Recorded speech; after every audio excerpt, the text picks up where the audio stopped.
नमोस्तु महाश्री, नमोस्तु महाश्री, नमोस्तु महाश्री। आपका अपना कार्यक्रम शंका समाधान प्रारंभ हो उसके पूर्व आज गुणायतन से निर्माण मित्र के रूप में राजेंद्र कुमार जी, श्रीमती सरोजी जैन, कालानी नगर, इंदौर ने अपने आप को संबद्ध किया है। बहुत बहुत साधुवाद के साथ उन्हें आमंत्रित कर रहा हूँ, वे आएँ, गुरुदेव चरणों में नम्रपद करके आशीर्वाद प्राप्त करें। उनका सम्मान करने के लिए गुणायतन के कोषाध्यक्ष श्रीमान एन जैन साहब एवं ट्रस्टी गुणायतन प्रद्युम्न कुमार जी जैन दिल्ली भी आ जाएँ और उनका सम्मान करके गुणायतन की महिमा को मंडित करें। आज हमारे बीच में वैद्यराज सुशील जी जयपुर की सुपुत्री डॉक्टर श्रीमती कला जी कासिलवाल आ गई। हाँ जी, है ना, उपस्थित हैं, जिनकी कृति, क्या नाम किताब का, रोगों के सरल उपचार एवं घर बैठे उपचार, यह अनुपम कृति जिन्होंने लिखी है, उस किताब का आज गुरुदेव के श्री चरणों में, श्री सानिध्य में विमोचन होना है। मैं विमोचन करने के लिए गुणायतन के श्रोमणी संरक्षक श्रीमान पाटोदी जी, अशोक रानी जोशी अध्यक्ष है, कहाँ आ जाए, भाभी जी आइए, आ जाए विमोचन के लिए। डॉक्टर श्रीमान एन जैन साहब भी रुके, आए। अकाली जी सद भैया गुणायतन श्रोमणी संरक्षक गुणायत टीकमगढ़, वे भी आए, सीखते से आते जाए सब लोग, आप आइए।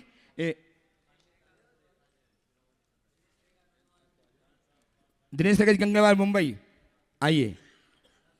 श्रीमान अनंत रेखा जी जैन श्रोमणी संरक्षक गुणायतन आ जाए सीखता के साथ। अनंत रेखा जी जैन, ये लो।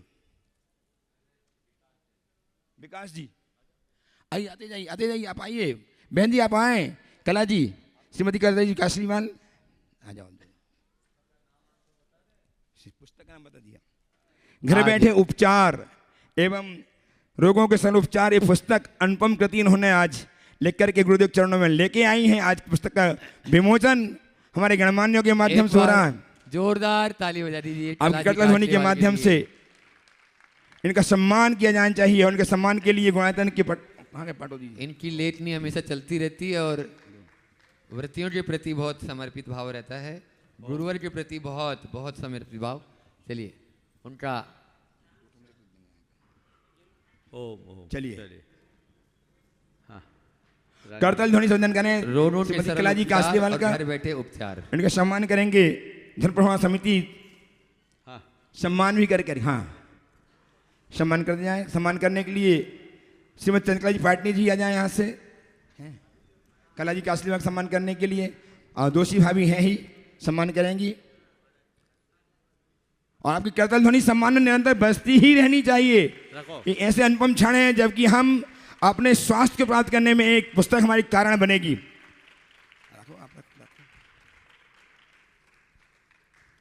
और मैं शंका समाधान के सत्र को, आज कला जी की 2 पुस्तकें आई हैं, एक रोगों के सरल उपचार और दूसरे घर बैठे उपचार। ये दोनों पुस्तकें घर बैठे उपचार में तो इन्होंने आपके घर की मसालदानी और घर में आने वाली साग सब्जियों के माध्यम से ही बहुत सारे रोगों के उपचार की विधि बताई है।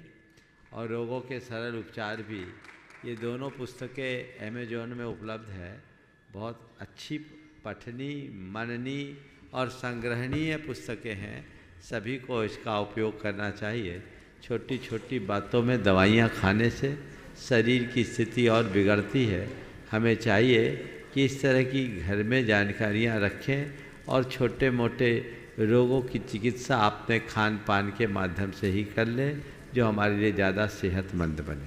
बहुत और अब मैं कार्यक्रम को गतिशीलता प्रदान करने के लिए परम पूज्य संधान सागर जी महाराज के श्री चरणों में आपकी ओर से, अपनी ओर के सबकी ओर से, सभा की ओर से नमन अर्पित करता हूँ, निवेदन करता हूँ। महाराज श्री इस कार्यक्रम को गति प्रदान करें। नमोस्तु नमोस्तु नमोस्तु। बिना किसी विलंब के अपन लोग आगे चलते हैं गुरु चरणों में। और आज प्रथम प्रश्न के लिए अपने इस सत्र में हमारे ही सन की शोभा स्वरूप सागर जी महाराज कि ग्रस्त अवस्था के माता पिता, जिन्होंने बहुत ही उत्साहपूर्वक विधान में यहाँ सिद्धि चक्र विधान भी किया, ऐसे पूरे परिवार के साथ, और बेटा भी पूना से आ गए।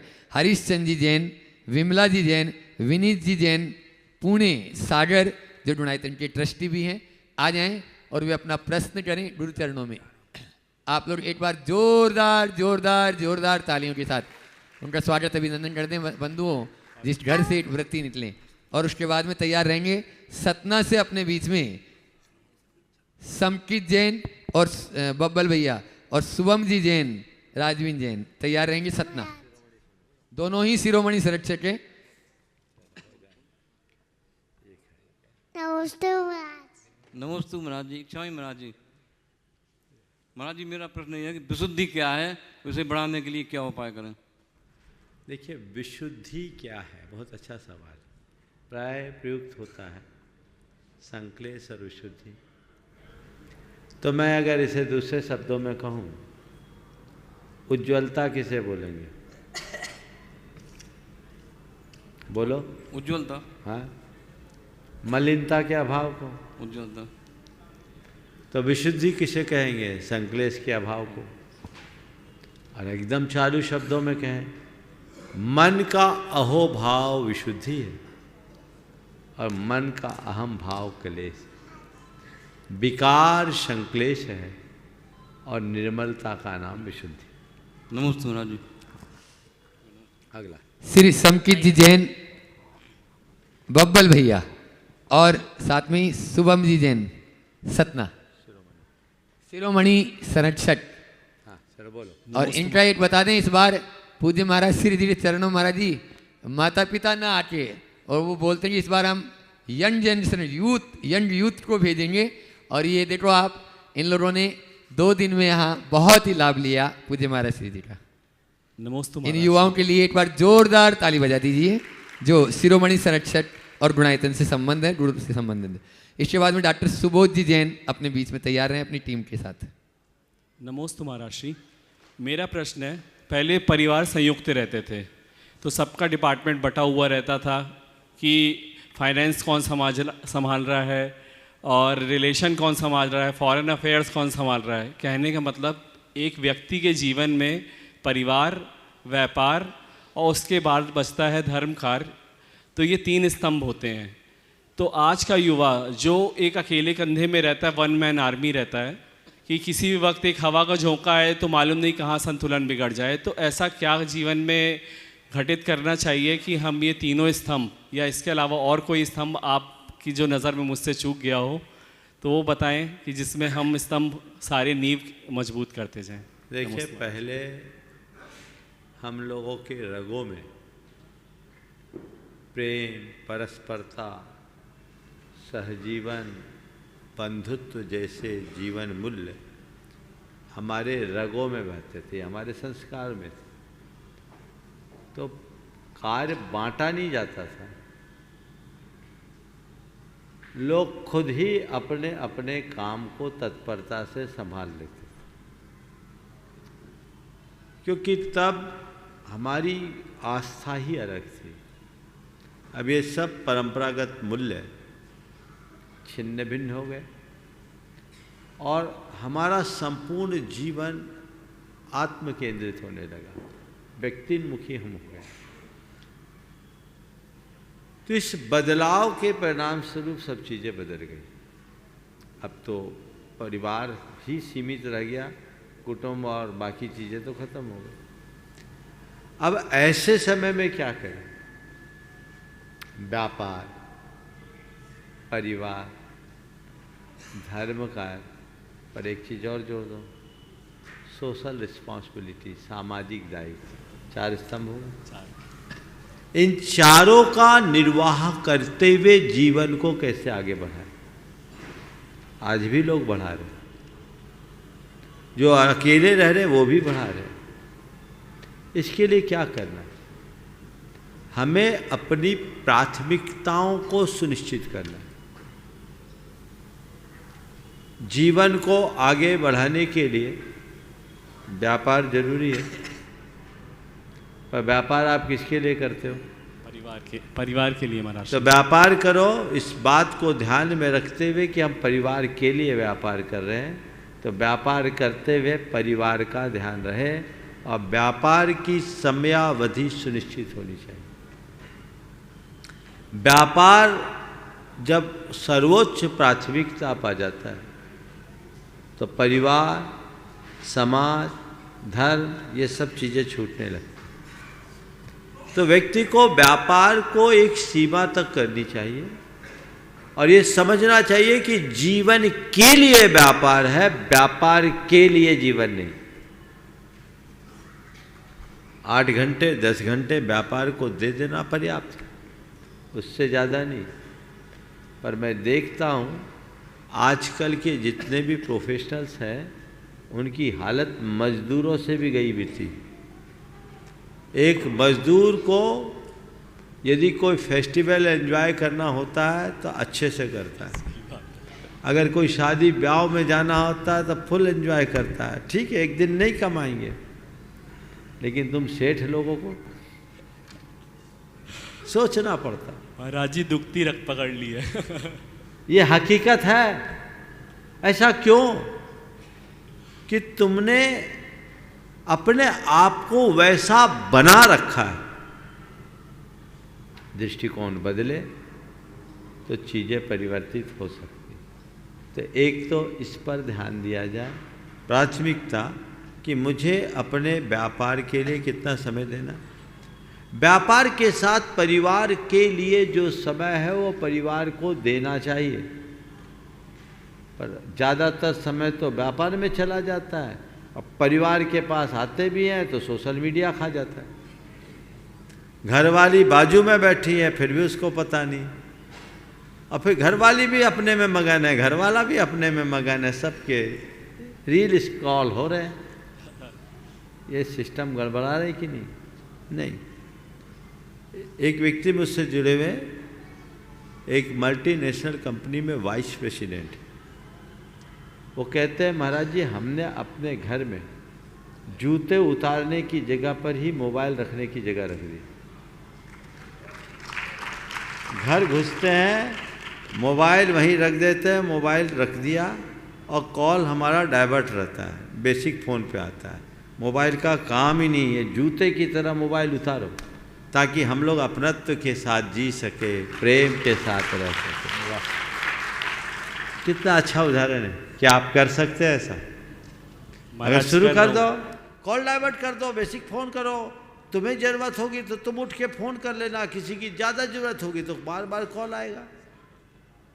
और जी का जंजाल, आजकल तो निपटने जाते वहाँ भी फ़ोन लेके जाते।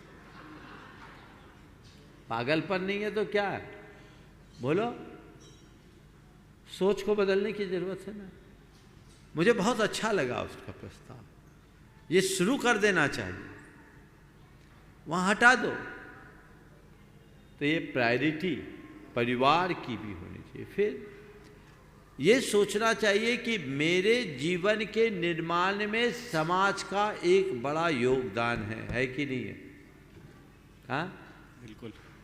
तुम आज सब सुशील संस्कारवान नागरिक बने हो तो कैसे बने? समाज के कारण बने ना। समाज में ये तुम्हें संस्कार नहीं मिले होते तो तुम बने होते। तो मेरे जीवन के निर्माण में समाज का योगदान है, तो मेरी ये रिस्पॉन्सिबिलिटी बनती है कि मैं अपनी सोशल रिस्पॉन्सिबिलिटी को पूरी करूं, कुछ समय समाज के लिए भी दूं, समय दूं, योगदान दूं, दान दूं, कंट्रीब्यूशन मेरा होना चाहिए। और चौथी बात धर्म की, तो धर्म को अपनी सर्वोच्च प्राथमिकता होनी चाहिए। और धर्म की प्राथमिकता का मतलब केवल धार्मिक क्रियाओं को करने तक नहीं, इन तीनों कार्यों में धर्म साथ में होना चाहिए। व्यापार में भी धर्म होना चाहिए, परिवार में भी धर्म होना चाहिए, समाज सेवा में भी धर्म होना चाहिए, और इनके साथ जितना बन सके धार्मिक क्रियाकलापों का अनुपालन करना चाहिए। मतलब व्यापार में धर्म क्या? तो व्यापार में दुकान में पूजा पाठ नहीं होगी। व्यापार में धर्म, अधर्म से बचना ही व्यापार का धर्म है। अनैतिकता, हिंसा, शोषण आदि और अप्रामाणिकता से बचना ये व्यापार का धर्म है। परिवार में प्रेम और सद्भावनाओं को जीवित रखना ये परिवार का धर्म है। समाज में दयाशीलता करुणाशीलता को अपनाए रखना और वात्सल्य के भाव को बढ़ाए रखना ये समाज का धर्म है।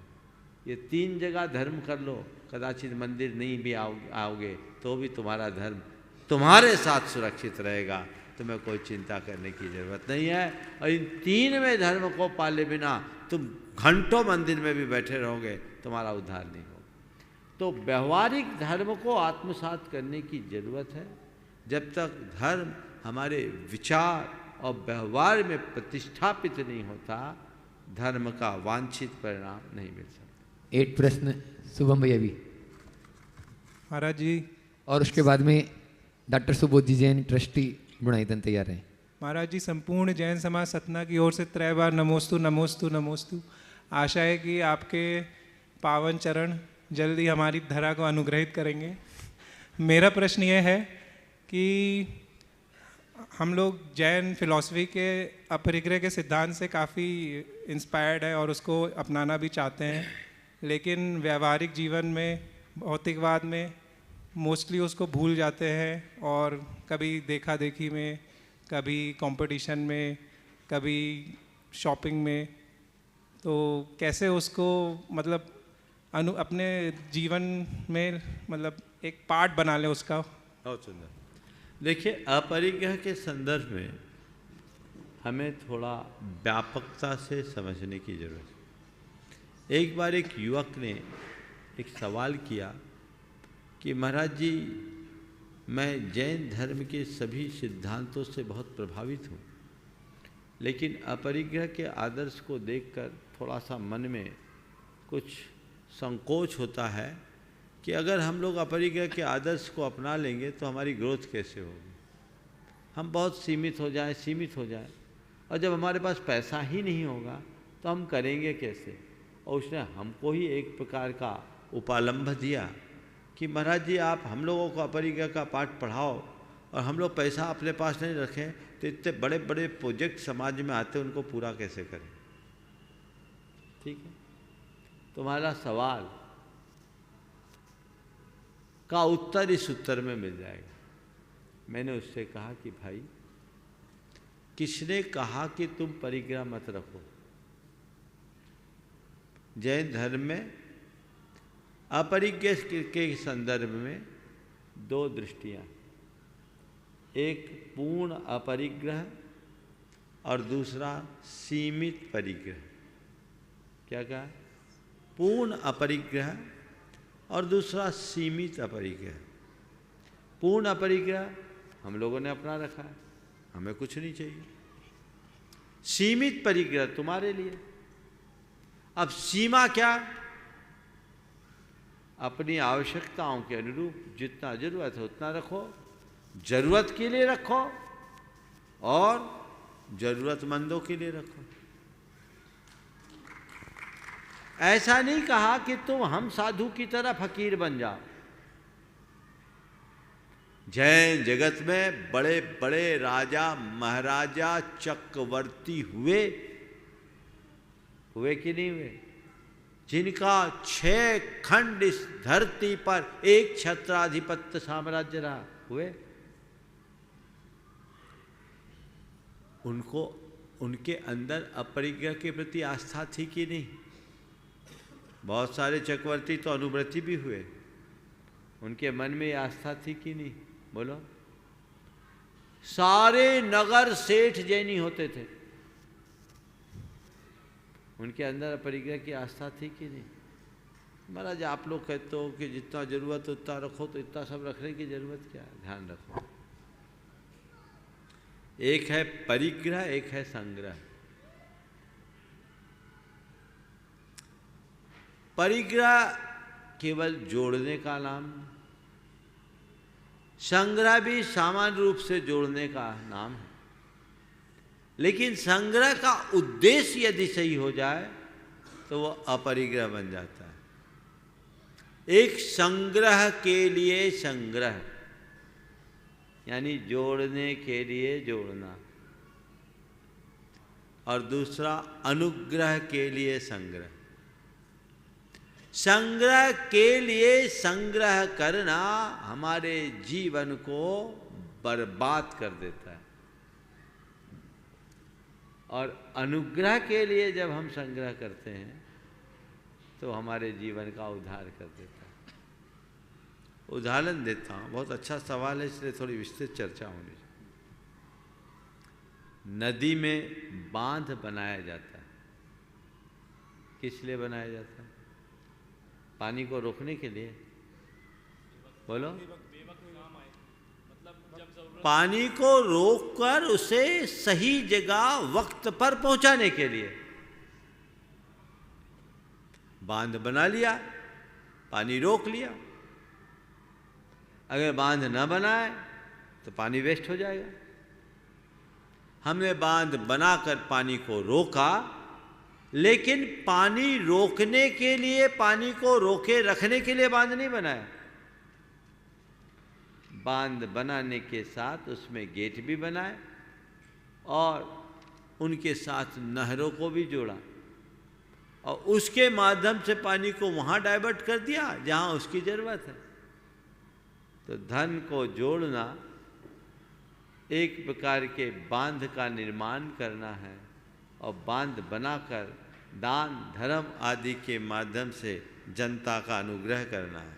तो ये सही है, लेकिन बांध बनाकर रोक के रखो तो विप्लव के लिए तैयार रहना होगा, फिर सब बर्बाद होगा, सर्वस्व नष्ट होगा, इसे कोई रोक नहीं सकता। इस समझ को अपने अंदर विकसित कर लो तो कोई कठिनाई नहीं। समझ गए? अब बात आती है तुम्हारी मूल बात की। आज कंज्यूमरिज्म का युग है। पुराने लोग पैसा कमाते थे और बचाते थे। क्या करते थे? पैसा कमा के बचाते थे, और बचाने के बाद क्या करते थे? सही जगह लगाते थे। तभी छोटे छोटे गांवों में हमने देखा 4-4, 5-5 घरों की बस्तियां और विशाल उत्तुंग जिनालय बने ना। कमाई के साधन अल्प होने के बाद भी उन्होंने लगाया, क्योंकि कमाया, बचाया और लगाया। और आज क्या कर रहे हैं? कमाया, खाया और गंवाया। बचाया कहाँ? वेस्ट है। तुमने किसी भी वस्तु का ऐड देखा, ले आए। जरूरत नहीं है तो भी ले आए। आज तुम जैसे यंगस्टर हर 2 महीने में तो अपना मोबाइल बदलते हैं, हर 6 महीने में अपनी गाड़ियां बदल लेते हैं। शेविंग कहाँ है ये? बोलो। अनावश्यक चीजों का संग्रह करने का त्याग करो, अनावश्यक व्यय से बचो। जो है आवश्यक, जितना है आवश्यक उसे बचा के चलो। बहुत सारा रास्ता प्रशस्त हो सकता है और हम अपने जीवन को सकारात्मक दिशा में आगे बढ़ा सकते हैं। न्यूरो सर्जन डॉक्टर सुबोध जी जैन, जो डायरेक्टर भी हैं अपोलो हॉस्पिटल इंदौर, वे अपना प्रश्न रखे हैं। और उसके बाद में आज अपने बीच में विकास जी सेठी फाइन कार्डो, नमस्ते हाँ, महाराज जी। मुंबई, बोलो, फिनकार। शिरोमणि सरटसेट डुणाइतन, और रेखा दिनेश जी गंगवाल शिरोमणि सरटसेट डुणाइतन। ये लोग एक प्रश्न करने के लिए बोल रहे हैं, तो एक।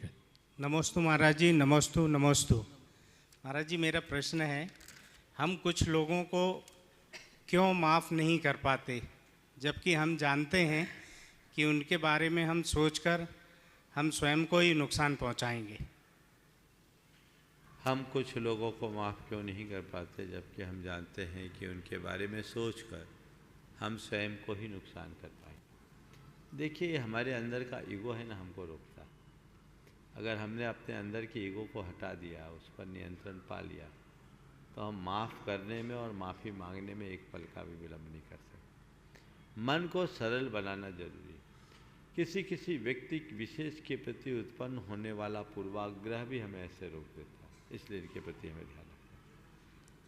एक प्रश्न और हमारा। विकास जी सेठी, लिस्ट लंबी है, आज एक ही कर लो तो अच्छा है। चलो पूछो। नंबर नहीं है। महाराज जी नमोस्तु नमोस्तु नमोस्तु। महाराज जी अगर शरीर पुद्गल द्रव्य है तो आपके कहे हुए वचनों को स्वीकार कैसे करें? देखो, शरीर पुद्गल द्रव्य है, लेकिन शरीरधारी जो है वो पुद्गल द्रव्य से जुड़ा हुआ है। तो जैसे हम अपनी करंट को पास करने के लिए वायरिंग का प्रयोग करते हैं ना, वैसे ही चेतना तक चीज़ों को पहुंचाने के लिए शरीर वायरिंग का काम करता है। महाराज जी नमोस्तु। विकास जी सेठी, मुंबई, शिरोमणि संरक्षक, और साथ में दिनेश जी रेठा जी डंडवाल, शिरोमणि संरक्षक, मुंबई। पूज्य गुरुदेव के चरणों में त्रिवार नमोस्तु। गुरुदेव, मेरा जो प्रश्न है थोड़ा व्यक्तिगत है, इन द सेंस कि मैं फाइनेंशियल कंसल्टेंसी और एडवाइजरी सर्विसेज प्रोवाइड करता हूँ। मतलब जो जितने पॉपुलर टीवी चैनल्स हैं, खास करके जी बिजनेस पे लाखों करोड़ों दर्शकों को स्टॉक पे एडवाइजरी सर्विसेज देता हूँ। तो भावना तो यही रहती है कि जो भी शेयर्स बोलूँ उसमें जो फॉलोअर्स हैं उनके फ़ायदा हो, और होता भी है। बट कभी कभार अगर किसी स्टॉक पे नुकसान होता है, भावना मेरी ये नहीं होती, तो उसमें कुछ दोष है क्या गुरुदेव? देखो, अब ये तो बिजनेस है और आप तो पहले ही डिस्क्लेमर दे देते हैं, बाकी झमेला उसका है। हम तो एडवाइजरी दिए, तो आपने दिया, आपने डिस्क्लेमर दे दिया है, तो फिर उसमें कोई ऐसी बात नहीं। लेकिन इसमें एक मैं एडवाइज आपको देता हूँ, बाकी बातों में नुकसान हो ना हो मैं नहीं कहूँगा, लेकिन लोग तो कोसते ही होंगे कि फंसा दिया, तो उनकी हाय तो बद्दुआएं मिलती होगी। और ये बात सही है, रुलाने का सब बोलता है, खिलाने का कोई नहीं बोलता। लेकिन एक बात जिस पर बहुत ध्यान रखने की, आप हर किसी कंपनी के शेयर को एडवाइज मत कीजिए। ऐसे में लेदर, पोल्ट्री, मैं बोल रहा पूरी बात, आप करते होंगे, मुझे मालूम है कि नहीं करता हूँ, मैं जो मैं कह रहा हूँ वो करते होंगे, क्योंकि पवन कुमार सेठी के बेटे हो, इतना संस्कार तो होगा ही। लेकिन बस जिन कंपनियों का उत्पाद हिंसक है, यहाँ तक कि जो 5 स्टार होटल्स चलाते हैं, जो कंपनियाँ लिकर बनाती हैं, ऐसे पदार्थों का व्यापार करने वाली कंपनीज के शेयर को बढ़ावा देना उनके द्वारा किए जाने वाले पापों में हिस्सेदार बनना है। और यदि आप पाप में हिस्सेदार बनोगे तो पाप के भागी जरूर होंगे। लिमिटेशंस होंगे, लेकिन मैं मानता हूँ बहुत सारे ऐसे ऑप्शंस हैं जिनको आप एडवाइज कर सकते हो। तो हमेशा ये प्रयास करना चाहिए कि मेरे किसी भी एडवाइस से किसी प्रकार का पाप ना हो। धन्यवाद गुरुदेव, धन्यवाद। हाँ, आगे। हाँ, दिनेश भैया एक प्रश्न करना है, और उसके बाद में तैयार रहेंगे जयदीप जी वास्तुविद, भोपाल। नमोस्तु नमोस्तु नमोस्तु। महाराज, महाराज जीवन में सदैव जीत आवश्यक नहीं होती। प्रकृति, परमात्मा और परिवार से हार में भी हमको जीत का एहसास होता है। महाराज मेरा प्रश्न है, जीवन में सदैव जीत आवश्यक नहीं होती है। प्रकृति, परमात्मा और परिवार के साथ हार में भी जीत छुपी होती है। तो गुरुदेव, इस हार और जीत के खेल में हम अपने जीवन को कैसे पूर्णत करें? जीवन को खेल मान लो तो हार जीत दोनों स्वीकार हो। लेकिन हम खेल में तो हार जीत को स्वीकार करने के लिए राजी होते हैं, जीवन में हमेशा जीत चाहते हैं। ये सोच बदलनी चाहिए। ये है, कभी जीत है तो कभी हार है। हार भी जाओ, घबराओ मत, आज हार रहे हैं कल जीत सकते हैं, ये सोच विकसित हो। नमोस्तु नमोस्तु। जयदीप जी वास्तुविद, भोपाल, वे अपना प्रश्न कर रहे हैं, और उसके बाद में तैयार रहेंगे इस पूरी धर्म प्रभावना समिति के अध्यक्ष अशोक जी रानी जी दोषी, शिरोमणि संरक्षक गुणायतन, छवि दोषी, उनकी पुत्र वधु, वे भी तैयार रहे, पूरा परिवार तैयार रहे। हाँ बोलें। हे गुरुवर, नमोस्तु नमोस्तु नमोस्तु। महाराज जी, आपकी शंका समाधान की अमूल्य आपकी वाणी का एक प्रभाव हमें अपने घर में ये देखने को मिला। पिछले वर्ष हमारा चक्रवर्ती विवाह हुआ। हमारी ये भावना थी कि हम दोनों धर्म के मार्ग पर आगे बढ़ें। तो आपने एक दिन ये बोला था, आदर्श दंपति यदि आपसी सामंजस्य मन में विचार एक रखना चाहते हैं तो पुरुषों को भी घर में कुछ धार्मिक कार्यों में सहायता करनी चाहिए। महाराज जी, वो ये व्रती हैं और इनकी सहायता करने के हमारे भाव हुए कि हम भी आपके व्रतों में सहायता करने का भाव रखेंगे। अब चूंकि मैं बहुत ज़्यादा साइट्स पर काम करने के लिए जाया करता हूँ, तो महाराज जी हम अपने आदर्श दाम्पत्य जीवन को कैसे निर्वहन को करें और एक दिन हम भी अणुव्रती बन पाए महाराज जी। देखिए, बहुत अच्छी बात है कि तुम अपनी धर्मपत्नी के लिए सहयोग कर रहे हो, लेकिन महाराज जी ये आपके कारण हमारे भाव बहुत जागृत हुए। सुंदर। अब रहा सवाल कि अपने कार्य क्षेत्र की व्यस्तता के कारण हम ये नहीं कर पाते, भावना भाव और अपने कार्यों को उस दिशा में मोड़ो ताकि हमारा दोनों काम सच सके। जी नमोस्तु महाराज जी। अशोक रानी छवि दोषी, अध्यक्ष धर्म प्रभावना समिति, शिरोमणि संरक्षक गुणायतन, अपना प्रश्न कर रहे हैं और उसके बाद में आज अपने बीच में हजारीबाग से अनिल जी, संगीता जी सेठी यहाँ पर उपस्थित बंधुओं, पूज्य महाराज श्री जी के अच्छा तैयार रहेंगे। अनिल, संगीता सेठी। नमस्ते महाराज जी। महाराज जी, मेरा ये प्रश्न मेरी भतीजी और कंवर साहब की तरफ से नीदरलैंड्स द हेग से है। उनकी शंका ये है कि क्या 24 तीर्थंकर एरावत क्षेत्र में भी होते हैं? नहीं, हाँ, एरावत क्षेत्र में भी, जैसे भरत क्षेत्र में जो व्यवस्था है वही की वही व्यवस्था एरावत क्षेत्र में। तो 24 तीर्थंकर नाम में अंतर होगा, 24 जैसे यहाँ होते वैसे ना। और जैसे कि हम कहते हैं कि जितने भी जिनाले हैं, 3 लोकों में जितने भी जिनाले हैं, क्या इसका मतलब ये कि नरक में भी जिनाले होते हैं, और अगर होते हैं तो उनकी रक्षा सेवा कौन करता है? नरक में जिनाले नहीं हैं, अधोलोक के जिनाले कहते हैं। अधोलोक में जो भवनवासी और वेंतरों के भवन है वहाँ पर जिनाले हैं जो 7,72,00,000 ऐसा कहते हैं, तो वो उसको जोड़ के मान लेते हैं, बाकी नहीं, नरकों में जिनाले नहीं। अपने बीच में उस पावन माटी हजारीबाग से, जिस माटी ने ऐसे लाल को जन्म दिया, आज वहाँ से अनिल किशनगढ़ में अभी वर्तमान में किशनगढ़ से जो है अनिल जी, संगीता जी सेठी, जोरदार तालियों से अपन स्वागत अभिनंदन करो। और मैं चाहूँगा कि पूरी धर्म प्रभावना समिति, हर व्यक्ति चाहेगा इनका सम्मान करना, वहाँ पहुँच जाए और अनिल भैया और संगीता जी का वहीं पर स्वागत अभिनंदन कर दें। नमस्ते महाराज। रानी दोषी जी जल्दी, छवि जा रही। हाँ, और अनिल भैया एक प्रश्न भी करेंगे।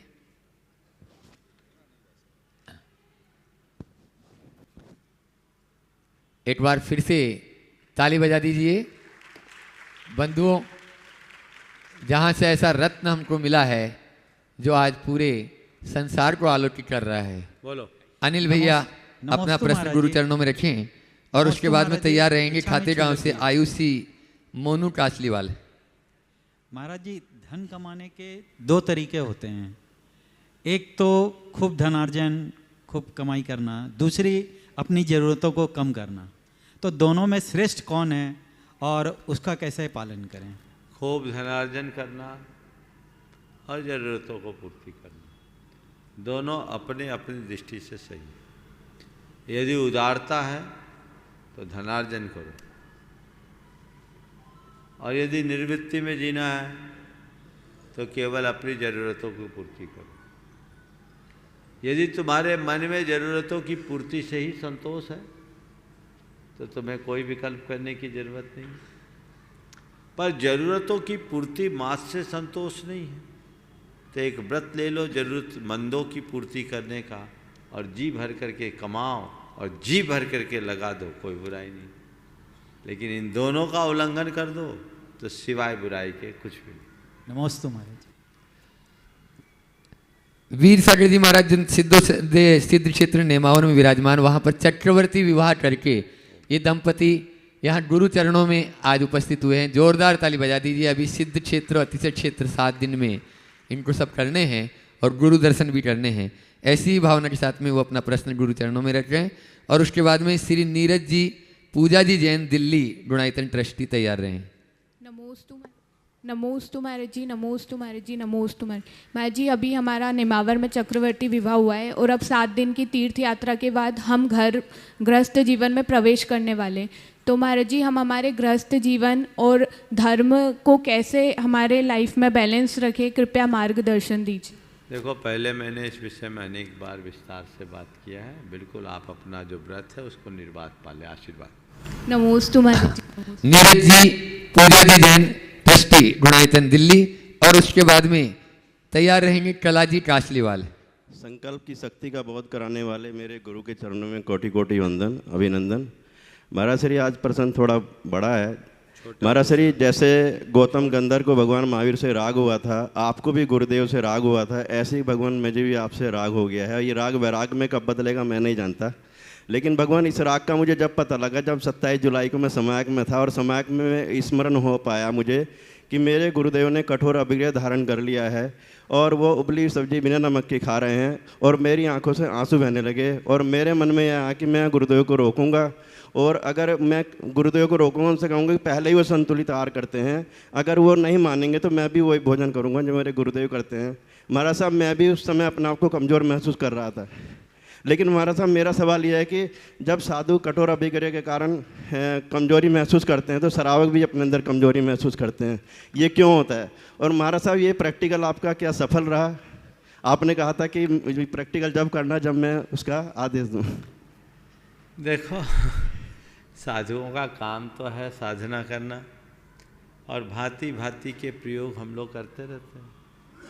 पर मैं कहूँ कि मेरी होड़ तुम करो तो शायद परेशान हो जाओ, फिर तो मेरे ही जैसा बनना पड़ेगा। और जिनको लेकर आए हैं ना, उन सब का ख्याल फिर क्या कौन करेगा? आज्ञा दे तो महाराज साहब बन जाऊंगा। तो बोला उनका ख्याल कौन करेगा, ये सोच लो। तो जो भी व्यवस्थाएं हैं आप लोगों को अपने हिसाब से करना चाहिए। लेकिन जहाँ तक मेरे अनुभव का सवाल, जो प्रक्रिया हमने अपनाई, ये मैं महसूस करता हूँ कि इससे हमारे अंदर अतिरिक्त ऊर्जा का संचार हुआ। जी महाराज साहब समझ गए। मैंने अपने अनुभूति को सार्वजनिक रूप से पहले भी प्रकट किया, इसलिए बार बार मैं नहीं दोहराना चाहता। और मैं ये भी नहीं कहता कि आप इसको अपनाओ, नहीं तो कल आप हम पर ही क्लेम ठोक दोगे कि आपसे प्रेरित होकर हमने किया और हमको नुकसान हो। ऐसा नहीं होगा भगवान। नहीं, आपकी बात नहीं कर रहा, जमाना जी महाराज खतरनाक है, इसलिए डिस्क्लेमर पहले दे देना चाहिए। जी महाराज ये डिस्क्लेमर बहुत ज़रूरी हो गया है। अब क्या पता किसके दिमाग में कौन सा फितूर आ जाए, इसलिए मैं तो यही कहूँगा इस तरह की किसी भी प्रक्रिया को कोई अपनाए तो किसी विशेषज्ञ से सलाह लेकर के ही अपनाए, ताकि उनको किसी भी प्रकार का दुष्परिणाम ना आए, दुष्प्रभाव से बचे। मेरे लिए तो आप ही विशेष है। ओम धन्यवाद।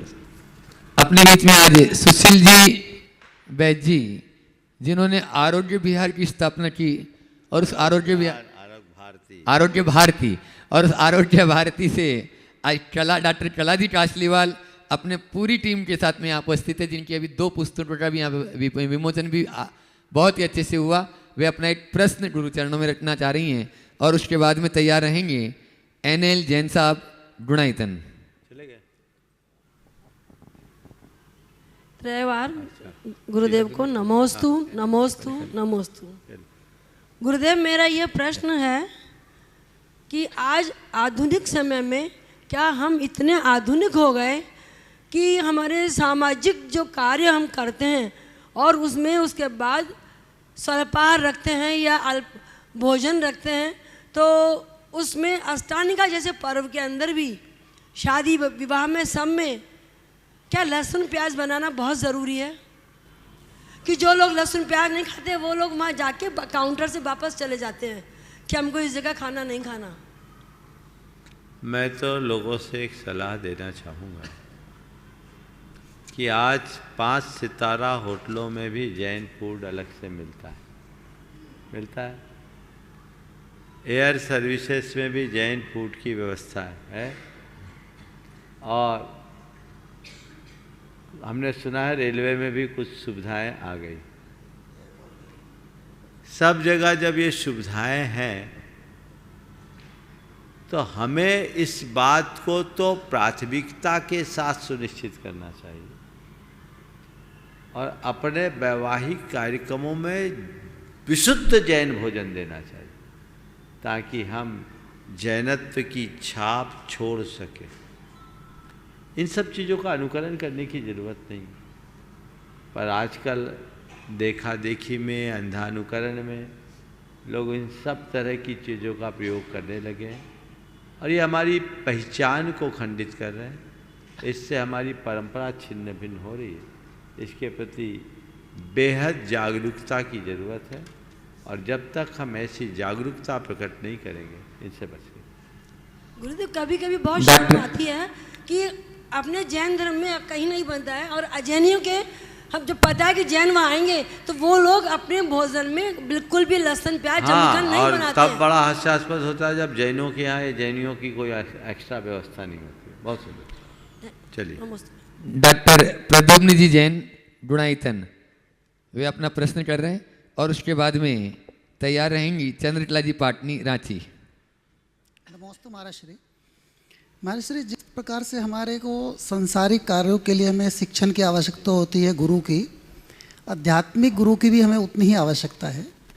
मगर महाराज श्री, जैसे हम अपनी शैक्षणिक योग्यता के लिए गुरु का चयन करते हैं, एक तो हमें आध्यात्मिक गुरु का किस प्रकार चयन करना चाहिए, उसी तरह से महाराज श्री जो अनुव्रत महाव्रत धारण करने के लिए हमारे को आध्यात्मिक गुरु की आवश्यकता होती है, तो ऐसा क्यों है कि उनकी आवश्यकता हो और वो कैसे गुरु हो, कैसे चयन किया जाता है?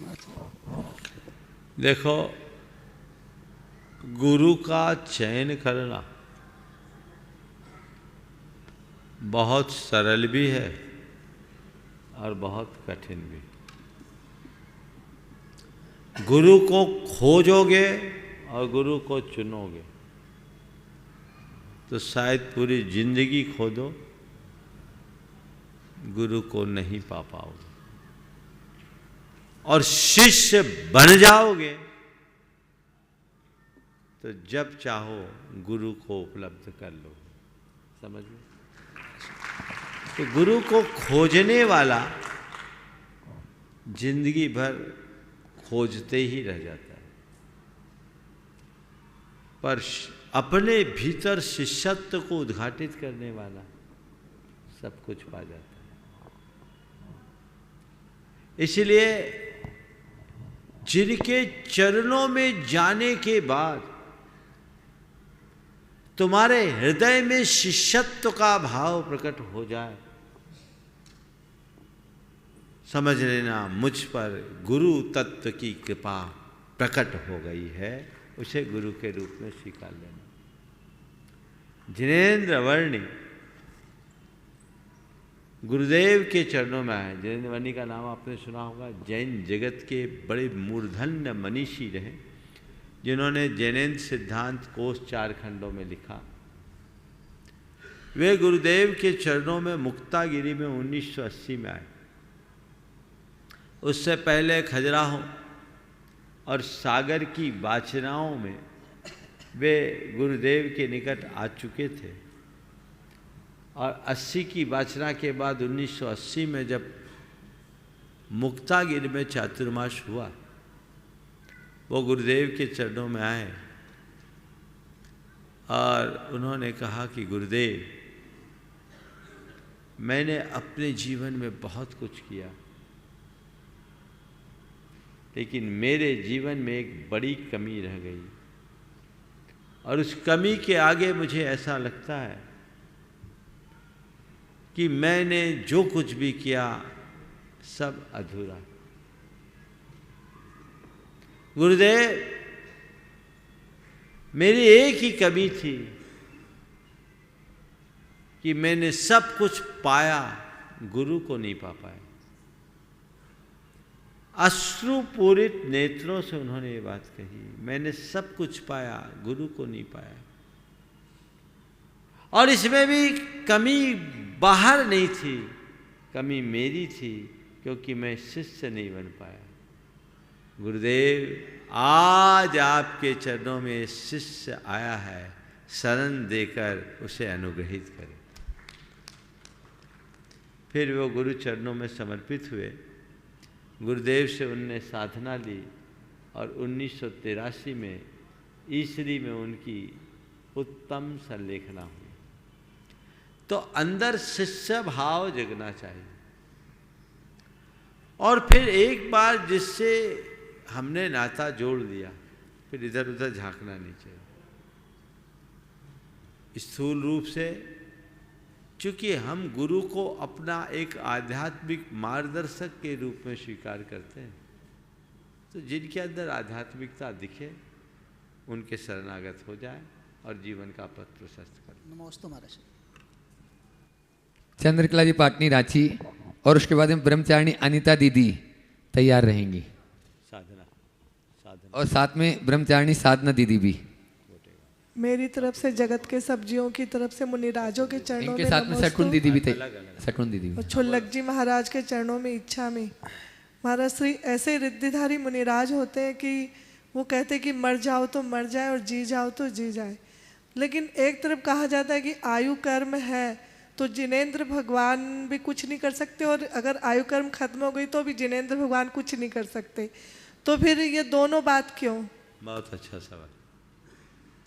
आयु कर्म हो तो जिनेंद्र भगवान भी कुछ नहीं कर सकते, और आयु कर्म ना हो तो भी जिनेंद्र भगवान कुछ नहीं कर सकते। ये जिनेंद्र भगवान का ही वचन है, इसमें कोई संशय नहीं।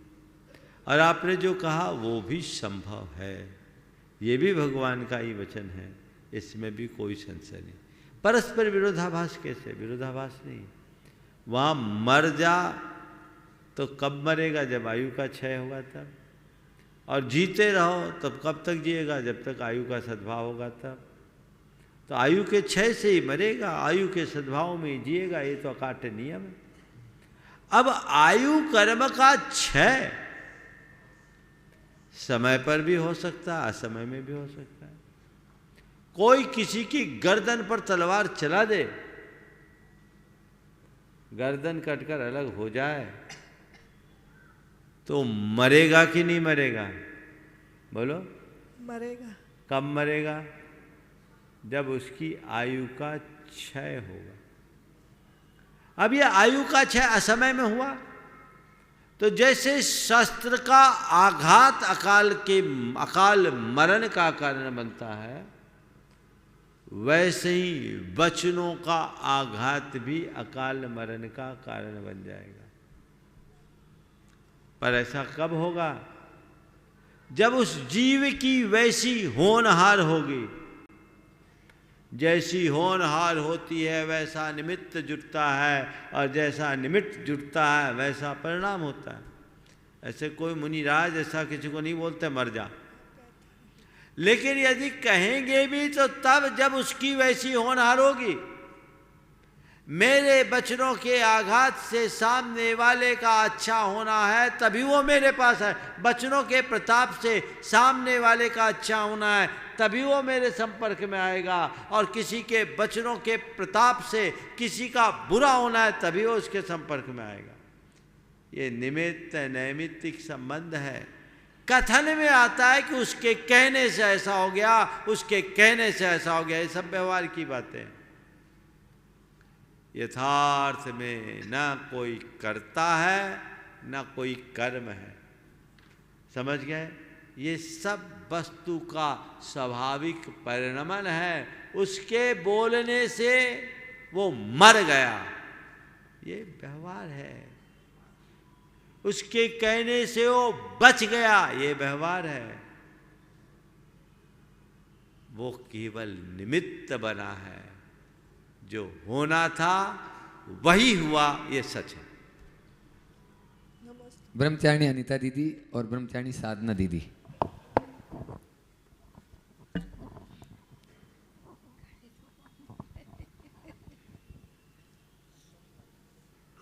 बोलो जल्दी प्रश्न करें। नमस्ते महाराज श्री।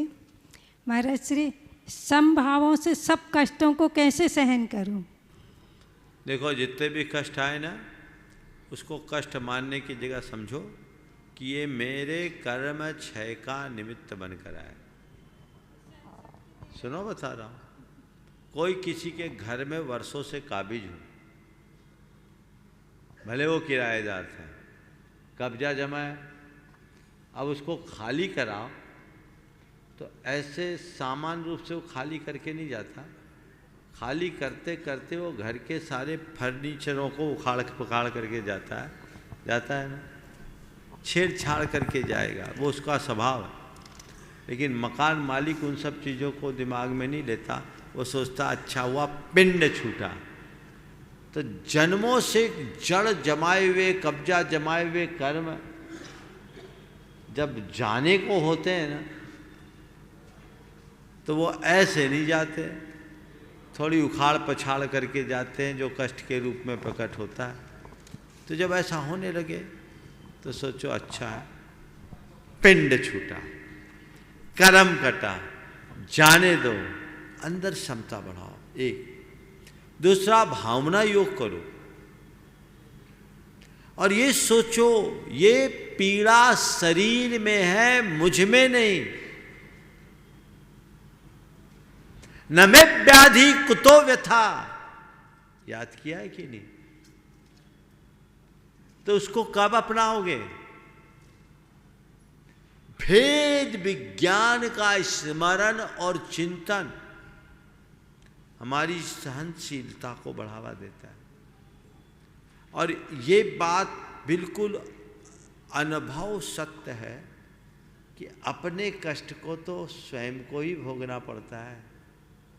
तो जब कष्ट को भोगना ही है, खुद की पीड़ा खुद को ही भोगना है, तो रोकर भोगो तो भोगना है, हंसकर भोगो तब भोगना है।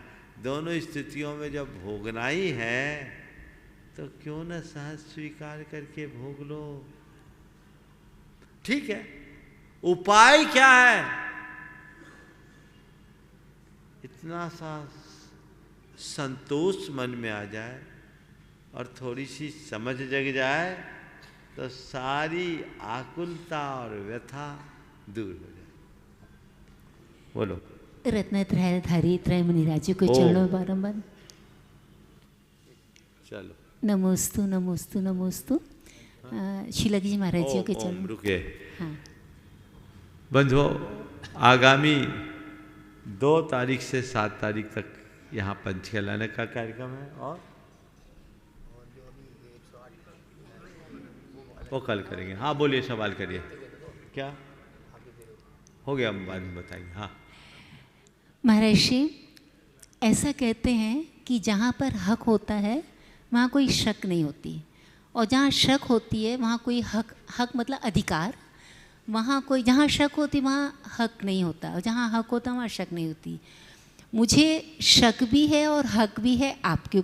ये प्रश्न उचित है अथवा नहीं है, आप मुझे क्षमा के साथ इसको समाधान करिएगा।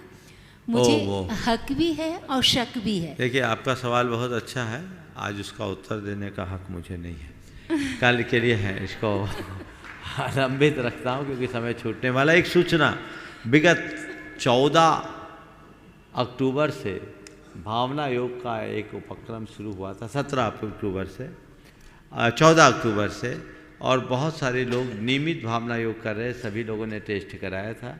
आज मुझे छवि जी ने कहा कि उसकी दोबारा टेस्ट जो 1 महीने बाद होनी थी, बहुत कम लोगों ने कराया। जितने लोग भी भावना योग कर रहे हैं, यद्यपि पूरी की पूरी टीम उनसे संपर्क अलग से भी कर रही है, लेकिन जो लोग भी भावना योग यहाँ प्रत्यक्ष और परोक्ष रूप से कर रहे हैं, वे सभी अपना अपना टेस्ट जरूर कराएं। इंदौर निवासी यहाँ मोता भवन में आकर के करा सकते हैं, और जो बाहर भी कराए वो उनसे संपर्क करा के बात कर पता 7:30 बजे से कल 7:30 बजे से वो सुविधा उपलब्ध है। और बाहर के लोग भी 1 महीने के बाद अपना टेस्ट जरूर कराएं, क्योंकि ये आप लोग एक बहुत बड़े अभियान के हिस्सा बने हो। ये आपकी जिम्मेदारी है कि कि आप अपनी टेस्टिंग सही समय पर कराते रहें, जिससे उसके परिणामों का अध्ययन करके एक तथ्यात्मक रिपोर्ट प्रस्तुत की जाए। इसमें बिल्कुल भी प्रमाद न करें, इसे अपना परम कर्तव्य मान करके स्वीकार करें। ओम।